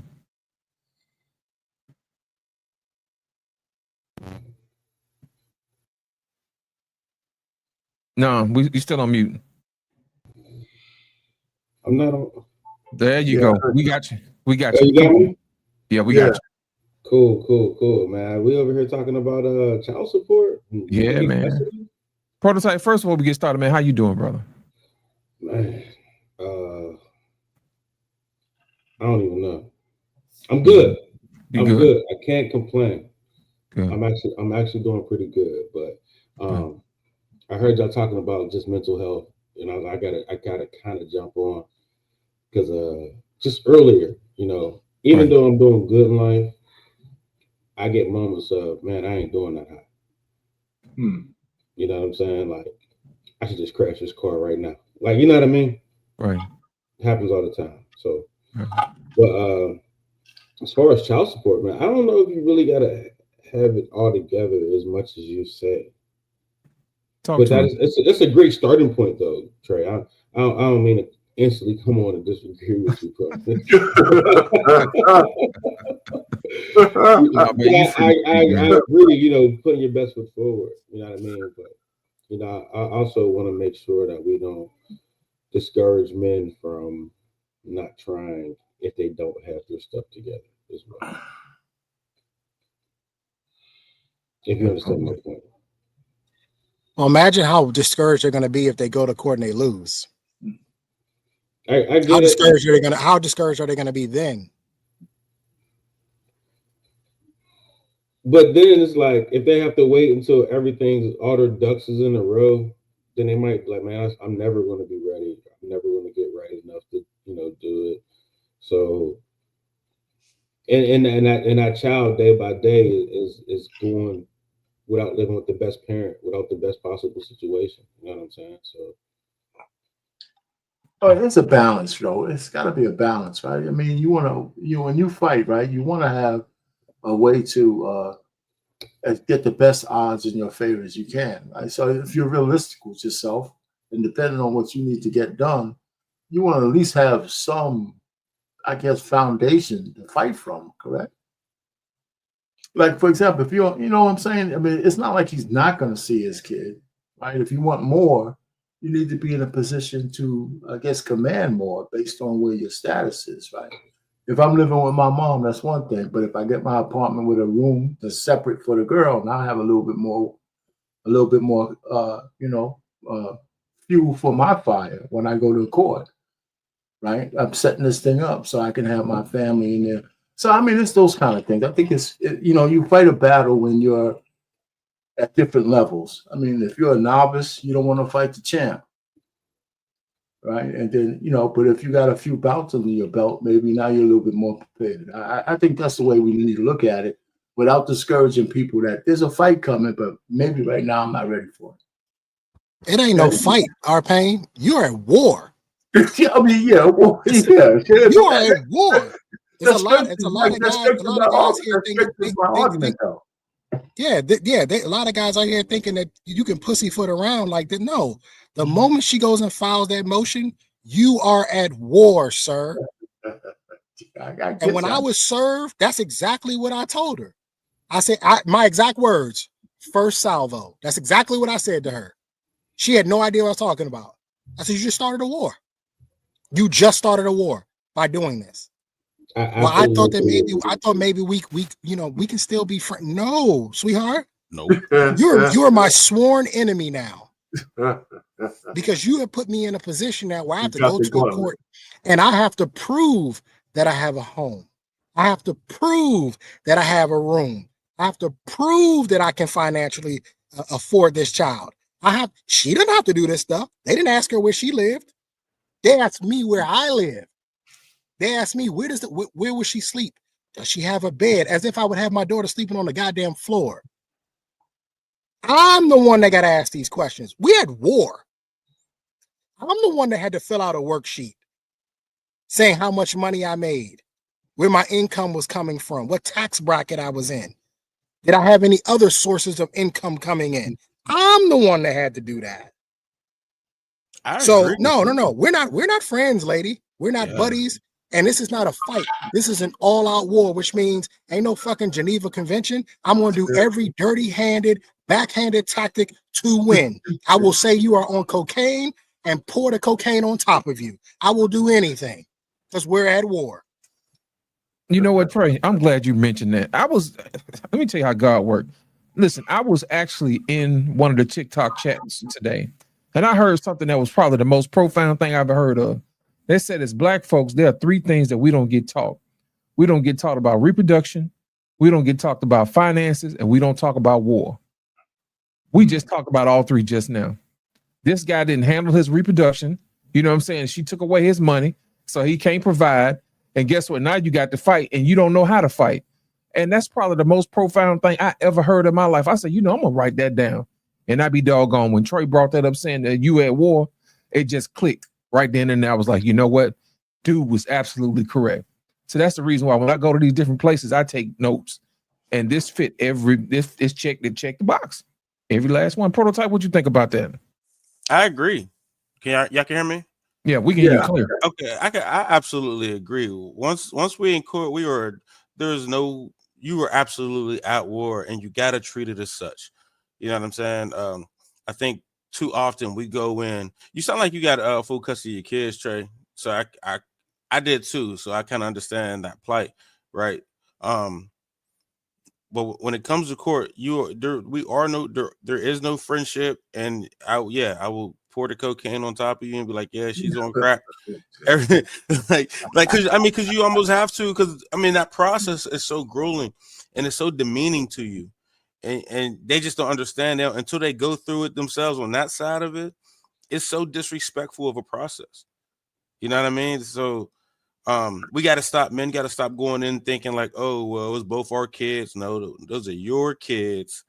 You need to get full custody. You need to have complete control over what's going on with your lineage.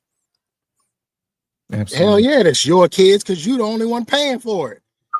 You paying the attorneys, you paying the court fees, and you paying the child support. Yeah, and I told her straight up, that's my daughter. At this point, because see, before you filed that paperwork, it was our daughter. Once your mama handed me those papers and served me, that became my daughter. Now it's mine. Yeah. Now it's mine. It's my child now. And now if you want to fight, let's fight. And I remember asking the judge, at what age is an appropriate age where she can decide where she wants to live? 12. The look on her mom's face was like, yeah, I just gave you an inkling into where I'm going with this. You got to fight. This is an 18-year war now. And if she goes to college, it may last a little longer than that. That's right. This is a war. We are at war. And I'm glad you said what you said, Lit, because we have a lot of men out here who are suckers for love and they pussyfooting around thinking, oh no, she's going to be nice to me. Meanwhile, she was in business from the very beginning. Yes. And so that's when I say, when I see you guys, R-Pain, Prototype, you guys that are married, what do I always say, R-Pain? It is lightning in a bottle. You guys have captured lightning in a bottle to find a woman who ain't with all this bullshit. She don't act like this. She doesn't behave this way. She doesn't think like this, because the majority of the women that are out here, they're programmed for this. And I talked about this last night, R-Pain. There's a spectrum. Just because she ain't doing it now, don't mean she won't do it later. Doesn't mean she can't become this type of woman at some point in time. It is a spectrum. So if you've captured a woman who turns her nose up at this type of behavior, why are you calling the police on that man? The two of y'all can't just sit down and work this out. If you have that kind of woman, you have legitimately captured lightning in a bottle. You got one, yeah. Right. Yeah. Yeah. Hey, by the way, what's the age anyway? Is it 14? I think it's 12. The judge told me 12. 12. Wow. Okay. The judge said at 12, bring her back in if she wants to live with you. You know, they take the kid into the chambers and they'll have their little conversation. And if she believes that she hasn't been coerced and coached, she'll go where she's old enough basically to choose where she wants to live. Is that state by state though? I would imagine so. This was for Maryland, so I would imagine so. I would imagine that it would be different in different states. But I wanted to make sure that was on the record, that I asked that question to let them know this is what's coming down the pipe. My daughter will be 7 this year. So in 5 years, we're going to revisit this.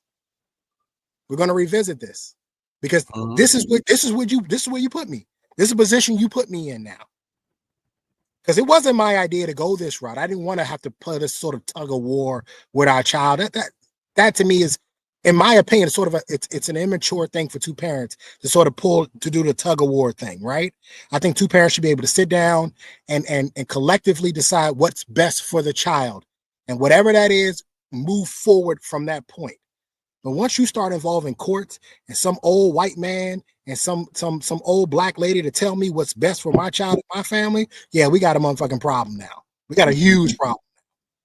You know what you did, Trey? In essence, you put a date on it. You know what I mean? Just like when people have, when they get married or whatever, they put a date on it. You just gave her a deadline and a date and say, hey, look, you might as well go ahead and enjoy it now because this is what's going to happen. This is what's coming. Well, that 12 years is going to be on you in the lightning, man. You have kids, time seems to go faster, man, than ever. Yes, it does. Let me go ahead and read this super chat, man. From Antoine, he said, when it comes to situations like this, women are willing to compromise. He said, females want absolute control of everything. Mm-hmm. I think he meant women are not willing to compromise. Yeah, he meant not willing. Okay. Not willing to compromise, yeah. I'll say this, right? I had that kind of kid's mom that called the cops, put you in all types of trouble. Had me having the worst situation possible. You know what I'm saying? Once I won full custody, I never had another problem out of her. Like all the trouble she was putting me through before that full custody, afterwards, she has cooperated 100%. So it's just crazy how that switch could flip. Like, you know what I mean? Right. Yeah, the control was going. So then, what's the use? What's the the point? I'm gonna get Antoine his $5 super chat. We're gonna hit right back, man. Yeah. Here we go. My name is Rosa. They say I'm supposed to sit in the back, but I'm tired of hell, so I'm finna sit right closer. Come get me up then. It's gonna take about 3, 4, 5 minutes. And I ain't finna repeat myself again. Fight me. Somebody get her. My name is Eve. I didn't believe. I trusted Satan, ate that apple, he deceived. And yeah, I'm naked. I thought I was awakened. I'm the first to do it. Y'all my daughters, we related. Trick on Big Harry. Don't call me slave hoe. The hell? From the underground, dirt road, bustin' down mouth of dope. When I say run, you better go. In the dark, that Glock is glow.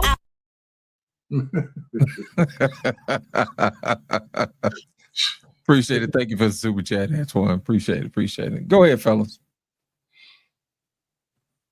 But it's tough business. This whole thing, child support, dealing with the mother of your child, it's tough business. And if you're a guy like me, you think that you're doing a decent job at vetting, you're asking the right questions, and you still end up in the same predicament at the end, right? It can make you start to question your system, or make you start to question, are you picking bad women? And I think ultimately a lot of guys who have to realize is that sometimes this was just the plan from the beginning. She wanted a child, she got the child, right? That's why you hear a lot of women say, my child. They want to completely exclude the father altogether, which is not. They say that shit when they're married too, Trey. I think that's do they really? They say that shit when they're married too, but it's a weird thing. I don't get it until the child starts to act up, and then it's your child. My daughter starts to show her ass, then it's my child. Yeah, I think it's just I think that's a black culture thing. the whole my child this, my Yeah, child. you sure? I don't think so, man. But go ahead. Why would you say that? I think white women understand the situation about who's in charge and to say, you know what I mean? They're kept women, generally not, for a lot of them, they're kept. So they understand who the man is or whatever. I mean, there's a lot of them that went rogue, of course, but I hear you.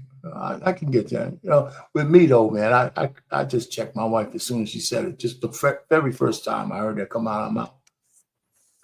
It wasn't no argument. I just said, wait a minute, let me stop you right there.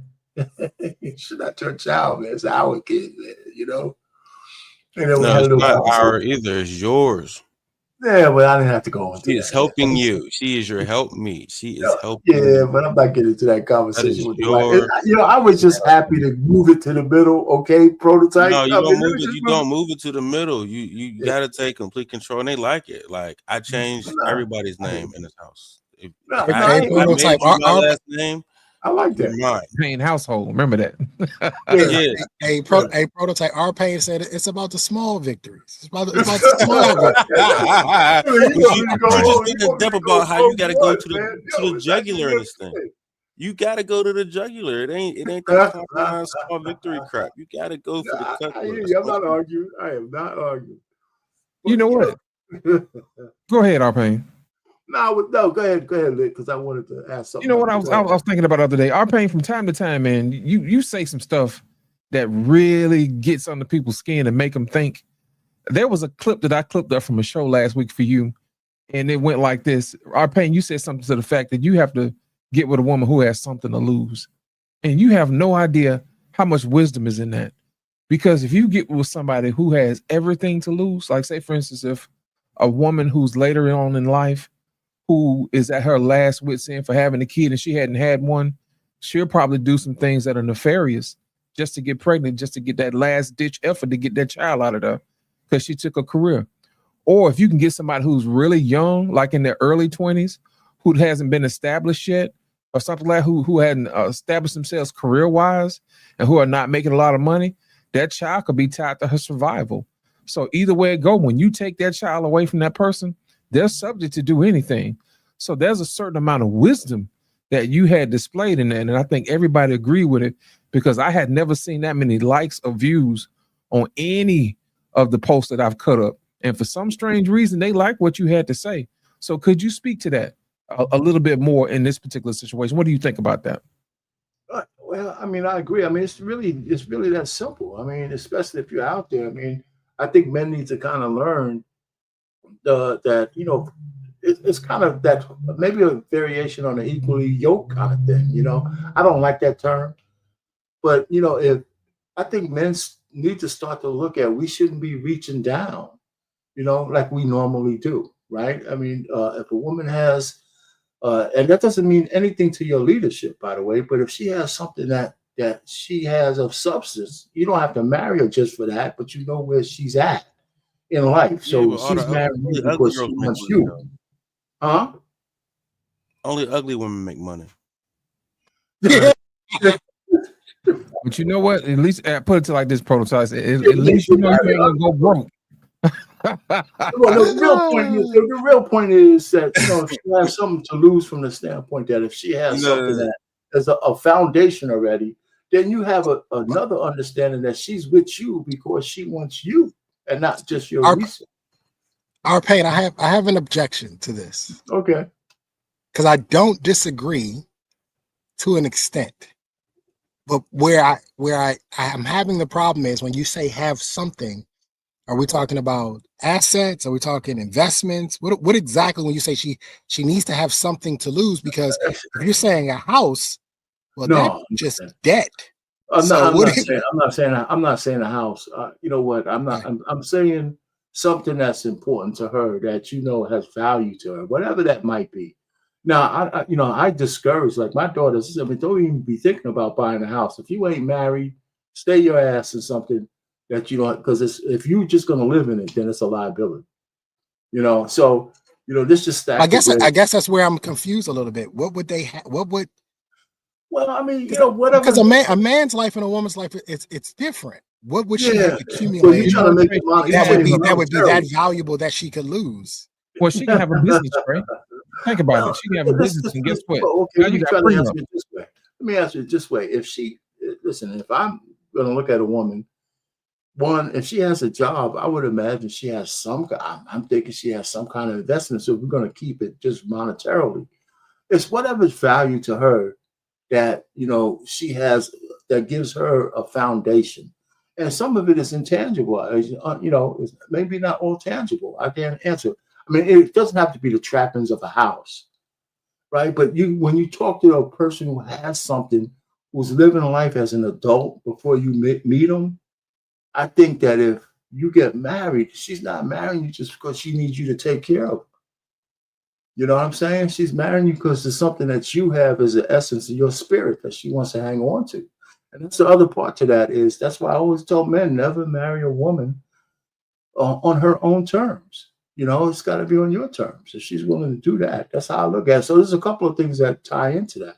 But when you're marrying down, if you're reaching down to be everything to a woman, you'll know it. You'll know it. At least you should. I guess I was just trying to get clarification on but I'm not talking about tangible what she could potentially lose. Yeah, I'm not talking about just losing a physical asset. I mean, her self-worth is okay.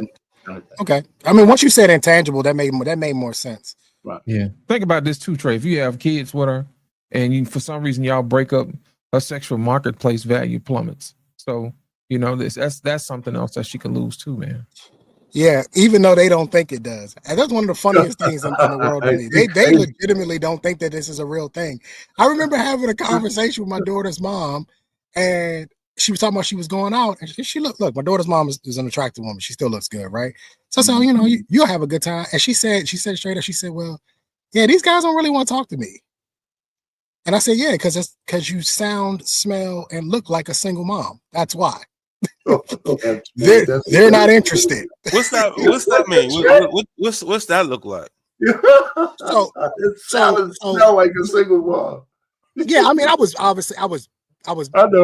making a joke, you know what I mean? But the point I was trying to make to her is that, baby, when we got together, you were 24, fit, small waist, fat ass, beauty. You know what I mean? You ain't 24 no more. You're about to be 34 now, right? It ain't the same. You got the baby weight now. It's just not the same. You're older now, right?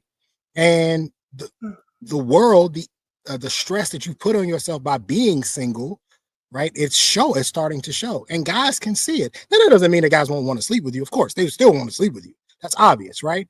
But in her mind of thinking that she's going to be able to snag one of these guys, nah, that ain't happening, sweetheart. They just want to smash because once you tell them, oh yeah, I have a 6-year-old daughter, it's like, oh, that. And I try to explain it to her. You just got moved into a box. You know how like when you go to the DMV and they give you a number, and then once they find out what you're really there for, they tell you to go sit in a certain section and go wait over there. Yeah, you're in the single mom section now. Go wait over there, right? And they can smell. I know I can. Once a woman says, "Oh, I got a kid," it's like, "Oh, you just got slid over into another box." And so I try to explain that to her. But what I realized is a lot of these women, they don't see that. They don't think that that's a real thing. They think I still got it the way I had it before. If anything, I'm more valuable because I have a child, which is not true at all. Well, it's different because men take care of their kids. You know what I'm saying? So it's not like you asking another woman to come in and put something on the counter and say, "Hey, what you got on my kid?" You know what I'm saying? It's a totally different dynamic. Hey, I want to express this to Trey real quick, if I can. Look, man, I saw a video today of a young lady, and she said that her and the baby daddy didn't work out, so they have a daughter. And she told her mom moved on with some other guy. She told her mom, "I want my daddy to walk me down the aisle." She said, "Okay, yeah, he can walk you down the aisle, but I won't be there." That's terrible. She said, "I won't be at your wedding." She said, "If your stepdaddy is not walking you down the aisle, I'm not going to be there." Ooh, these selfish mothers, boy. My goodness. You know what I would have said to her? I would have said to her, then I guess you won't be there. Exactly. That's what I would have said. This ain't your wedding. And she said you don't get to choose. You don't get to choose who walks down the aisle. Right. Right. My cousin got married. Me and my cousin are really tight. Her dad died in 2003. Her dad was my uncle that practically helped me. He was the only father figure I had, practically raised me. And when he passed away, I just knew. I was walking her down the aisle. I was getting ready, getting in shape. I knew it was going to be me. She chose her brother. She chose her youngest, her brother, who's the youngest. There's nothing I can do about that. I have to respect that. As a mother, you have to respect that. That's the choice she made on her wedding day. That's who she wants to walk her down the aisle. It's her choice. It's her choice. But we have so many selfish parents, mothers, majority of the time, but we have so many selfish parents that want to make it about them. It's not about you. Your daughter's getting married to the man that she loves, she wants to spend the rest of her life with. You're supposed to be there to help her celebrate that. And what are you actually showing her? What are you teaching her? That the man that you chose, that you couldn't work it out with, is less important than the man that you married now? Her father, the one that you helped create this child with, it's less important? That's insanity. But we have a lot of selfish parents. He got to be in her life because she want him to walk her down the aisle. So, oh yeah, absolutely, I can see that. Hey Trey, I just she wants him in her life. Right. Yeah, right. And mom doesn't like that. Nope. And he's probably been in her life though all along, and that's probably why. So she gave the daughter ultimatum: me or your daddy. Daddy. Yeah, you gotta go daddy. That's Trey, what she should have said. Then it's daddy. Yeah, Trey. Back to the single mom thing you said about your girl, your ex. She might feel that way because you take care of your daughter so much, even though in her mind, the man might not think, she has the same value, but she might think she has the same value because she don't have the burdens of a typical single mom out there. No, that's a good point. I mean, that's another conversation that we've had, when she gets on the phone and she's talking to all her other single mama friends and all the BS and the crap that they have to put, she has friends that can't call the father of their child if they're in a bond. Like they can't call him, but she can call me if she had to go to work in the middle of the night. You know what I mean? She can call me and I'll come get my daughter. As a matter of fact, during COVID, she caught COVID. As soon as she got the test, I said, where's our daughter? I'll go get her. That was the flexibility that she has. To me, I agree with you, Arpain, but I also realized that she's also spoiled as fuck too. Because of she's a woman? You mean she's a woman? Right. She's spoiled. She's spoiled behind that because she knows she can call the father of her child if she does need something. Something needs to be tightened in her house. Something needs to be put up in her house. And I told her straight up, ain't shit free around here. You're finna start to pay up. You're about to start paying up. Just to let you know. You keep making these calls because you need your bond fixed. I'm gonna start treating you like all these other women out here when I fix their bonds too. Hey, what you gonna tell the Trey? It's gonna be 20 in the front and 40 in the back. 40 in the back. That's right. Look, I give her some grace because she's raising our daughter. You know what I mean? She has a majority of times. I give her a little leeway. But lately here, been a whole lot of screws that been needing tightening, if you know what I mean. Right. And I told her straight up, hey, you finna have to start paying up. That's funny, man. That's funny.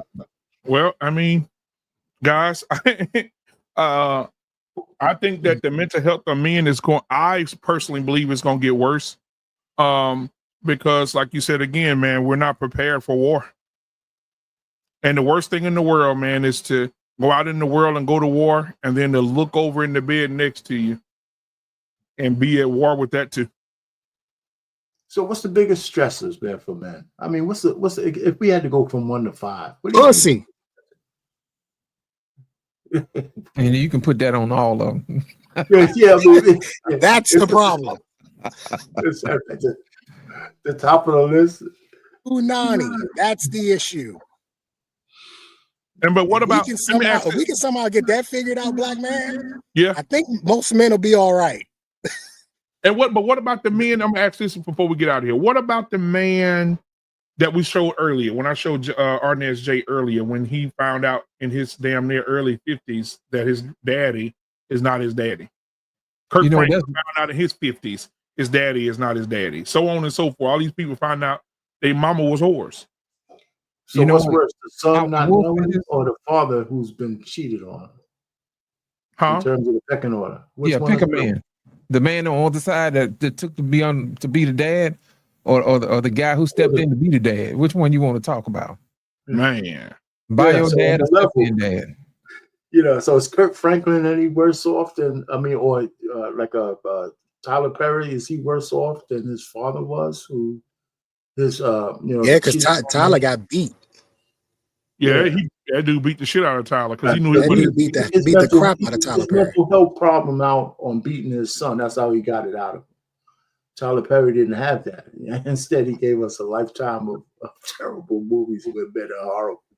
You know what? Here's the thing about that. I think that when we start telling these stories, I think we probably need to properly identify the villain, because clearly his mom was the villain in this because she knew the truth. And she still allowed that boy to get beat. Yes. I think that's the real villain, man. Yeah, man. In both cases. And if you look up a picture of Tyler Perry's mama in her 20s, you can tell she was throwing that thing from the free throw line. That woman was fine, boy. Woo, she was bad. Creole woman, too. Bad. Hair down her back.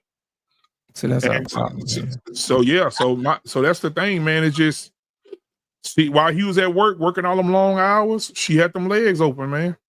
That's the price of doggone, providing, brother. Ain't that right, prototype? That's the price of providing. That's the price. That's crazy. Yeah. Now Tyler, your mama dead. She maggot food now, and now Tyler living the rest of his life with a hole in him. Like he like, damn, who is my daddy? Shit, I don't think I ever. Is he dead? Like, who is this one night?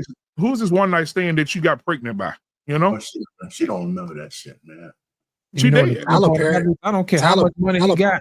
He'll never be able to take that money and fill that hole. Yep. Yeah, I was gonna say Tyler Perry is the antithesis of hurt people. Yep. Yeah. Yeah, a lot of money. He's made an entire business out of projecting his pain onto everybody else. Yep. He's made himself a billionaire because of it. And and one of the other things about the whole situation with all these mamas that are saying, oh, you be fine, like Tyler Perry, the dude that supposedly was not his dad, and he knew the whole time. He just became an alcoholic and abusive toward Tyler and the mama. After he found out he knew about it, Tyler said, after he found out, he went to the man. He said, I apologize for what my mom did to you. He said, and in return, man, I forgive you for everything that you went through. He said, I didn't know your mental state of mind. I didn't know my mama did that to you. He said, but you won't ever have to work another day in your life. He said, you go out and pick the house you want, the car you want. He said, I'm gonna have groceries brought to your house every day. Every time you call, I'll have somebody go get your groceries. I'll have a car pull up if you need somebody to drive you somewhere. If you want to travel, you can use my private jet. He said, anything you need, I got you. That's cool. So he taking care of that guy. Yeah, I don't know which one's worse. My dad wasn't in my life, so I don't know if not having him around at all, or having a man that you thought was your dad and he wasn't your dad, and finding out later in life where you're 20, 30, 40 years deep into this, thinking that this man is your father. I don't know which one is worse, because we both have a hole. Yep. Tyler Perry has a hole in his heart, and I got a hole in mine too. You know what I mean? And it's like, and that's what Kirk said. Kirk said the man that beat him and talked to him crazy and treated him like shit, he thought was his real daddy. He said he had to go to therapy for years and a decade of therapy trying to love this man, even though this man, he felt like his daddy hated him. And he found out in his 50s, bro, after all that money spent on therapy, trying to love a man he thought was his father, dude. And bro, and his mama still to this day will not tell the truth. Bitch, we got DNA tests. He is not This man down the street that you had sex with when he was 15 She and you gonna die was with that 20. lie. Right. He was 15, she was 20. And you was fucking a 15-year-old. And you didn't want the world to know you was fucking with a 15-year-old. Kirk Daddy was 15 when y'all was fucking. So, and a lot of the times when we talk to these younger guys, I have to accept the fact that I'm 40 now, so I'm not the young guy anymore. Right. I try to explain to them, like, I'm not trying to hate on you, and I'm not trying to deter you. You want to get married, get married. You want to have kids, do it. But you have to understand this game. If you understand the rules of the game, then you can play the game better. We got a lot of young guys that's getting into these situations. They don't know, like this guy we just watched this whole video on. He has no idea the rules of the game, which is why he's in the situation he's in. And once you understand how to play the game, you can be great at it. You can be really good at the game.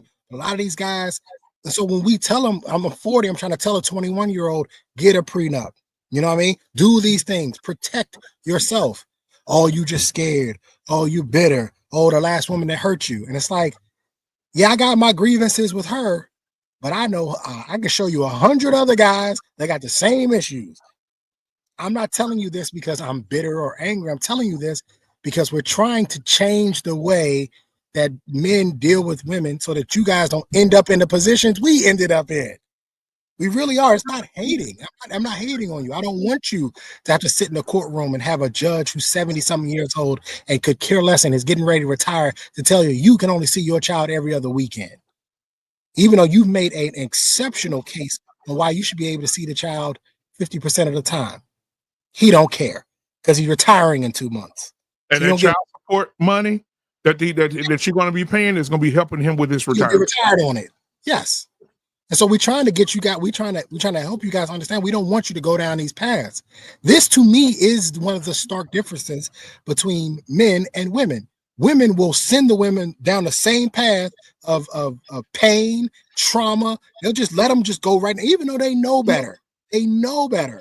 They know to tell them, hey, go get a good man because he'll protect you and provide for you. That's what I did with your grandfather. No, instead, they'll send them down the path of feminism, knowing damn well that when they're 50, they're going to be in pain and hurting and on TikTok crying about they can't find a man and we're all the good men. They know this stuff. Us as men, we're trying to tell these young guys so that I don't want you to end up like me. I want you to have a beautiful wife and a beautiful home with your beautiful kids going to soccer practice and football games. That's what I want for you because that's what I wanted for myself. It just didn't work out that way. Yep. All right, man. Well, I appreciate all you, man, for coming out tonight, man. I appreciate it. Prototype Dad. Appreciate you too, man. As we end the show, man, we'll be back on what's today? Tuesday, tomorrow. Sports show at 7. And we got Crack Era Kids with JT tomorrow. So I can't wait to talk about that. Hear about what they talking about with that. But and then Thursday, Lost in Translation, I'll be back on with a new series on Thursday night.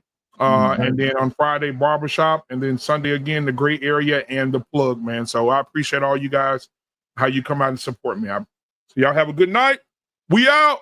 Peace. Oh, and watch the replay in the morning. We'll be replaying this show in the morning. So you want to get in on the conversation in the morning, whoever's in the chat, please do so. We'll see y'all later.